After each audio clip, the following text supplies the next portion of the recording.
Good afternoon बच्चों, बैठो। तो चलो हम लोग अपनी ही कक्षा के पढ़े हुए जो पाठ हम पढ़ रहे थे जिसका नाम था बाल लीला एवं भक्ति पद, है ना। आज हम लोग उसके अंतिम चरण में हैं, मतलब उसके आखिरी पद को, हम अंतिम पद को पढ़ने जा रहे हैं। तो तुम लोगों को सब समझ में आया है ना। इसमें लिखा किसने है इनको? इसे नहीं, बाल लीला के लिए विषय में किसने लिखा था? सूरदास जी ने, है ना। सूरदास जी ने बाल लीला के विषय में सूरदास जी ने लिखा था, जिसमें उन्होंने भगवान कृष्ण के बाल्यावस्था के समय होने वाले जितने भी उनकी लीलाएं थी, बाल लीलाएं, उनके बारे में बताया था। भगवान कृष्ण की बाल लीलाओं के बारे में किसने बताया था? सूरदास जी ने, है ना। और हम उसके बाद पढ़ रहे थे भक्ति पद के कुछ दोहे, जिन्हें लिखा रसखान जी ने। और रसखान जी का एक और नाम था, वो क्या था? हाँ, सैयद इब्राहिम रसखान। तो आज हम भक्ति पद से के अंतिम पद को हम पढ़ने जा रहे हैं, जो सैयद इब्राहिम मतलब रसखान जी ने लिखा था। तो बेटा इससे पहले कुछ याद है? इनके पहले पद में हमने क्या पढ़ा था? कुछ याद है किसी को? थोड़ा सा मैं याद दिलाती हूँ। उसमें उन्होंने भगवान कृष्ण के भक्त बनकर उनके लिए उन्होंने ये बोला था कि मैं भगवान कृष्ण को देखना चाहता हूँ, मैं उनको उनकी बहुत आराधना करना चाहता हूँ, और मैं उन्हें बहुत प्रेम करता हूँ। और मैं उन्हें कैसे प्रेम करता हूँ? जैसे ब्रज की गोपियाँ उन्हें प्रेम करती हैं, उसी तरह मैं भी उन्हें बहुत प्रेम करता हूँ। और उसके बाद उन्होंने इन्हीं पदों को लिखा, इसकी रचना की। ठीक है, तो इस अंतिम पद में जो हम इस पद को पढ़ने जा रहे हैं, उससे पहले मैं थोड़ा सा पूछना चाहती हूँ आप सबसे कि क्या आपने सुना है हमारे भारतीय समाज में हर एक वर्ग को अलग अलग उसमें बांटा गया है, धर्मों में बांटा गया है।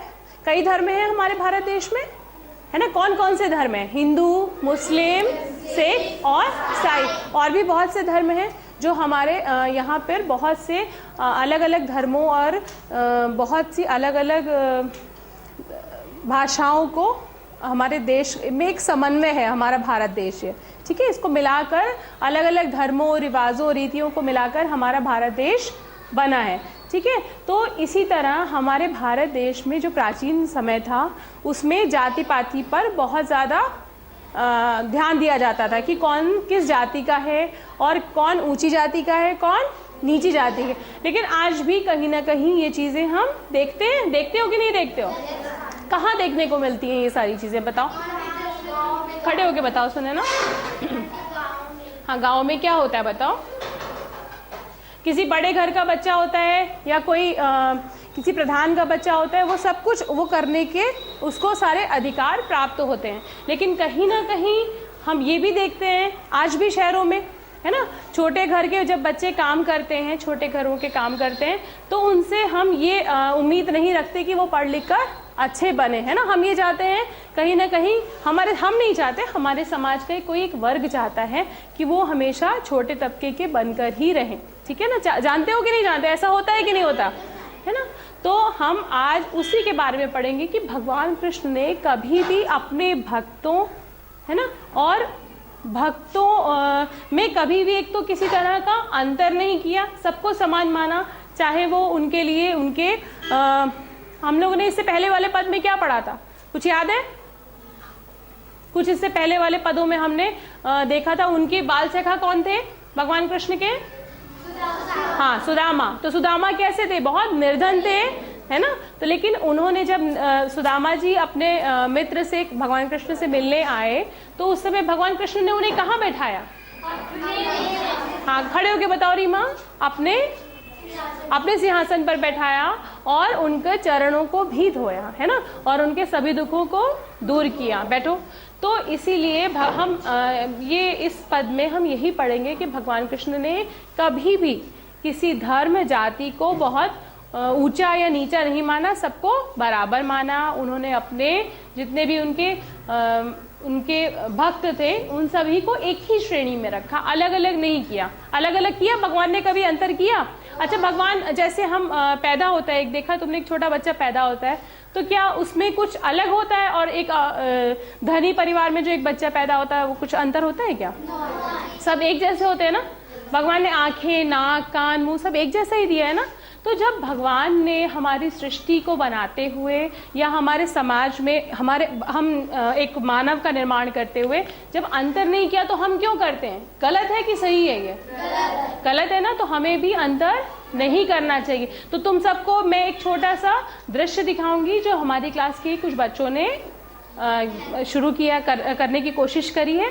लेकिन तुम सबसे मैं ये भी कहूँगी कि अपने जीवन में कभी इसको करना नहीं, ठीक है? सबको एक समान रखना और एक समान अधिकार देना, ठीक है? तो कौन कौन था? हाँ बताओ बेटा। सुमन आ जाओ, आ जाओ। कौन कौन है? एक दृश्य है, आ जाओ। हाँ बेटा, अंशु, हाँ कीर्ति, प्रियंका और आयशा। और भी कोई है?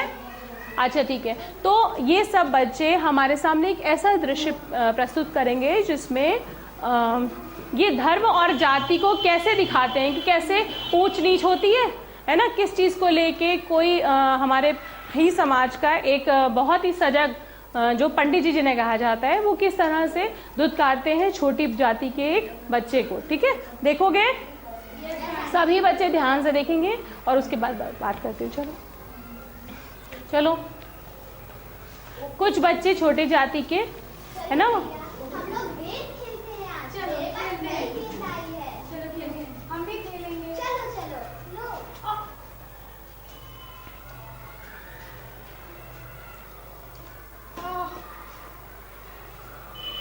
तो बच्चों में कभी कोई अंतर होता है? बच्चे तो हमेशा मन के सच्चे होते हैं ना, उनके मन में कोई कड़वाहट नहीं। वो हर तरह से अपने हर एक धर्म और जाति के बच्चों के साथ खेलना चाहते हैं और मस्ती करना चाहते हैं, है ना?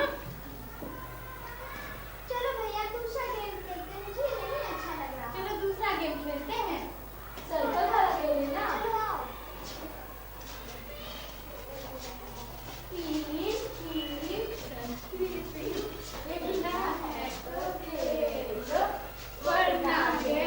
आओ। चलो चलो घूमो। तुम आउट हो गई। अरे तुमने हमें कैसे आउट कर दिया? चलो चलो फिर से खेलते हैं। खेलना है तो खेलो, वरना गेट आउट। तो हम नहीं, हम जीत गए। चलो और खेलते हैं। और अब क्या खेलेंगे? और क्या खेलें? अब उन्हें खेलते खेलते क्या लगता है, देखो लेकिन अब मुझे नहीं खेलना है। क्यों? मुझे बहुत प्यास लगी है, मैं थक गया हूँ। हमें भी लगी है। चलो चलो पंडित जी के पास चलते हैं, पानी पीते हैं। आओ भैया मुझे पानी पिला दो। और उधर ही वहां पर ही एक पंडित जी पूजा कर रहे हैं। ये कहाँ आए बच्चों? कुएं के पास। और कुएं से क्या कर रहे हैं? पानी पी रहे हैं।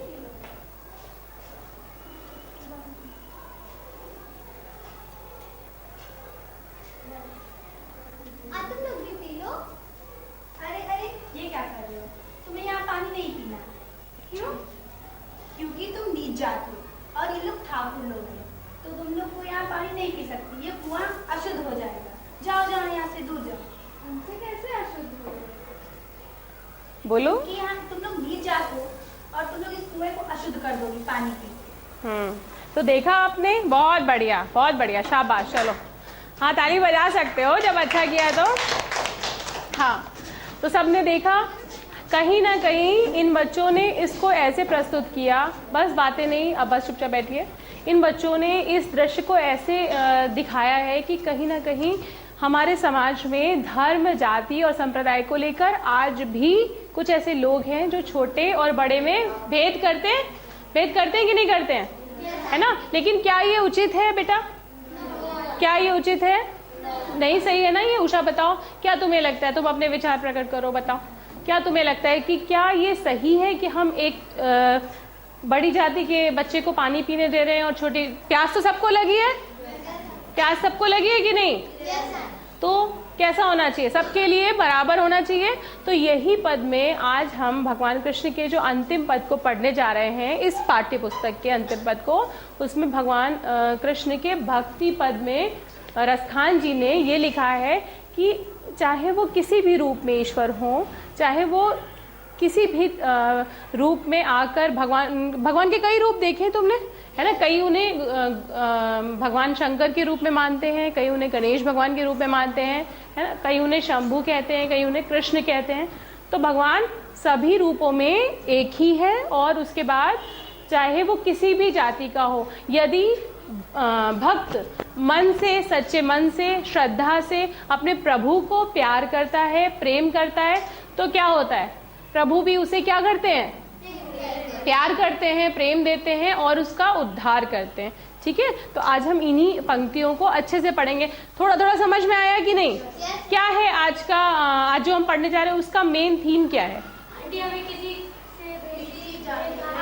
हमें एक तो नीचे, हाँ, और ईश्वर ने कभी भी किसी में भेदभाव नहीं रखा है। उनके लिए सभी बराबर हैं, चाहे वो मंदिर में हाथ जोड़ते हो, चाहे वो मस्जिद में हाथ जोड़े, ईश्वर भी एक है और मानव भी एक है, चाहे वो किसी भी धर्म या जाति का। तो मैं कुछ पंक्तियां श्याम पट पे लिख रही हूँ, उसके बाद फिर हम लोग इन्हें अच्छे से पढ़ेंगे। ठीक है बेटा?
हाँ, तो बच्चों ये अंतिम इस बाल लीला एवं भक्ति पद का एक अंतिम पद है। ठीक है, जिसके विषय में आप थोड़ी सी मैं बात कर चुकी हूँ, तो एक बार मैं इसे पढ़ती हूँ, आप ध्यान से इसे सुनो। शेष गणेश महेश दिनेश सुरेशहु जात निरंतर गावे, जाहे अनाद अनंत अखंड अछेद अभेद सुबेद बतावे, नारद ते सुख व्यास रटे पचहारे, तो पुन पार न पावे, ताहे अहीर किछो हरिया छछिया बर छाछ पे नाच नचावे। अभी समझ में नहीं आ रहा ना? आएगा। ठीक है, तो शुरू करते हैं। शेष। अच्छा, ये किसके पद हम पढ़ रहे हैं? किसने लिखे? हाँ, शाबाश, बहुत बढ़िया। शेष, शेष, शेषनाग सुना है? क्या कहते हैं शेष को? शेष का मतलब नाग, शेषनाग। ठीक है, शेष मतलब शेषनाग। और अगला शब्द पढ़ो बेटा। गणेश। समझ में आ रहा है? गणेश कौन? गणेश भगवान। वो किसके पुत्र हैं? गणेश, गणेश या, ठीक है। अगला शब्द महेश। नहीं, आपने पर्यायवाची में भगवान शंकर के लिए ये शब्द सुना होगा, महेश, है ना। तो महेश शब्द है शंकर भगवान, महेश। अब सबको धीमे धीमे समझ में आना शुरू हुआ। दिनेश। दिनेश कौन है? दिनेश, दिनकर, दिवाकर, दिनकर, दिवाकर, ये किसका नाम है? याद करो, पर्यायवाची में पढ़ा है।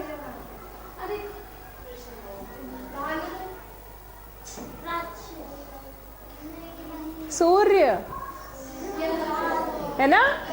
क्या हो गया भाई, पर्यायवाची तो याद होना चाहिए। महेश मतलब भगवान शंकर, और दिनेश का अर्थ क्या है बेटा? सूर्य। दिनेश मतलब सूर्य भगवान, या रवि बोल सकते हैं इन्हें। ठीक है, क्या क्या पर्यायवाची है सूर्य के? रवि, हाँ, दिनेश, सूर्य, हाँ, भानु, दिवाकर और हाँ सूरज और मतलब पर्यायवाची पढ़ते पढ़ते भूल रहे हैं आप लोग, ये तो गलत है ना।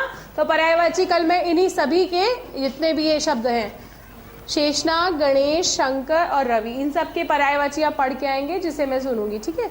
तो ये कहा जा रहा है कि यह शेषनाग गणेश भगवान, महेश कौन, शंकर भगवान, दिनेश मतलब सूर्य, सुरेसहु किसे कहते हैं, सुने सुरेसहु शब्द किसके लिए इस्तेमाल किया गया है, भगवान इंद्र के लिए, ठीक है। सुरेसहु अर्थात भगवान इंद्र। तो कहा गया है इन सभी ईश्वरों में सुरेसहु जाहे निरंतर गावे, मतलब इंद्र भगवान, दिनेश भगवान, महेश भगवान, गणेश भगवान और शेषनाग, ये सभी किसका किसका निरंतर गुणगान कर रहे हैं, भगवान कृष्ण का या भगवान का, ठीक है, प्रभु का। उसके बाद जाहे अनाद अनंत अखंड अछेद अभेद सुबेद बतावे, जिसके विषय में यहाँ ये सब इनका किसका गुणगान कर रहे हैं, ईश्वर का। और उसके बाद जाहे अनाद, अनाद मतलब जिसका कोई, अनंत मतलब जो ऐसा इतना फैला हुआ हो जिसका कोई अंत नहीं है, अखंड जिसे कोई खंडित नहीं कर सकता, जिसे कोई खत्म नहीं कर सकता, अछेद वो परम पिता परमात्मा जिनकी महिमा में किसी तरह का कोई छेद नहीं हो सकता, या जिनके कह सकते हो कि जिनकी महिमा अपरंपार है, ठीक है। अभेद सुबेद बतावे, अर्थात उन्हीं ईश्वर की जिनकी ये सभी गुणगान गाते हैं और वो इतने अच्छे हैं कि उनका कोई अंत नहीं है, वो अखंड है, वो अछेद है, वो अभेद है और वो सुबेद है। उनको सुबेद का अर्थ क्या है पता है आपको, वेद, सुबेद। आप लोगों ने सुना है हमारे जो हमारी संस्कृति है, भारतीय संस्कृति, उसमें कितने वेद हैं, 4 वेद हैं। कौन कौन से बेटा, हाँ शाबाश, बताओ सुमन। हाँ, ऋग्वेद, सामवेद, आप लोग बोलिए मेरे साथ, ऋग्वेद, सामवेद, अर्थवेद और यजुर्वेद, ठीक है। जब इतिहास पढ़ोगे तो इतिहास में ये सभी वेदों के बारे में वर्णन दिया हुआ है, ठीक है। तो हमारे सभी वेदों में इनके बारे में यानी भगवान ईश्वर के बारे में ये सब कहा गया है कि वो अनंत हैं, अखंड हैं, अछेद हैं, अभेद हैं और उनका कोई अंत नहीं है। किसका नहीं है अंत, भगवान का, ईश्वर का। नारद से सुख व्यास रटे, नारद सुना है सबने, नारद मुनि के बारे में सुना है सबने। तो भगवान के यानी ईश्वर के नारद मुनि जो हैं वो बहुत गुणगान गाते हैं। सुख मतलब शुक्राचार्य, शुक्राचार्य भी नारद जी की तरह ही भगवान के एक भक्त हैं। व्यास नाम सुना है, वेद व्यास सुना है ना। उनके द्वारा कई रचित बहुत अच्छे अच्छे महाकाव्यों को हमने पढ़ा है। रटे पछ हारे तो पुन पार ना पावे, मतलब कि वो सब भी रटते रटते भगवान की महिमा गाते गाते भव सागर से पार उतर रहे हैं, ठीक है। उनके बारे में भी बोला गया। और आखिरी में ये लाइन है, ताहे अहीर की चौहरिया, सबसे मुख्य जो इस पूरे पद का अर्थ है उसमें सबसे महत्वपूर्ण पंक्ति है ये, ताहे अहीर की छोहरिया। अहीर शब्द सुना है कभी किसी ने, नहीं सुना? अच्छा, मैंने अभी बात की थी कि हमारे भारतीय समाज में जब हिंदू धर्म को 4 भागों में विभाजित किया गया, कौन कौन से धर्म हैं वो, ब्राह्मण है ना, क्षत्रिय, वैश्य और शूद्र। तो सबसे छोटी जाति जो होती है उसे कहते हैं शूद्र। और उन्हीं शूद्र जाति में बहुत सी अलग अलग जातियां होती हैं जो बहुत छोटे काम करती हैं और जिन्हें बहुत गलत तरीके से देखा जाता है, बहुत गलत तरीके से उनके साथ व्यवहार किया जाता है। तो अहीर भी उसी जाति का एक भाग है। तो अहीर शब्द यानी एक ऐसी जाति जो बहुत छोटी है, जिसको लोग देखना भी नहीं पसंद करते। तो कहा गया है कि उसी अहीर की छोहरिया, अहीर मतलब वही छोटी जाति, और छोहरिया क्या अर्थ है बेटा? छोहरिया कुछ शब्द सुन के समझ में आ रहा है? हाँ, बहुत बढ़िया प्रियंका, शाबाश। छोहरिया मतलब लड़कियां। तो उसी छोटी जाति की छोहरिया मतलब उन्हीं छोटी जाति के यानी अहीर जाति की, अहीर क्या है?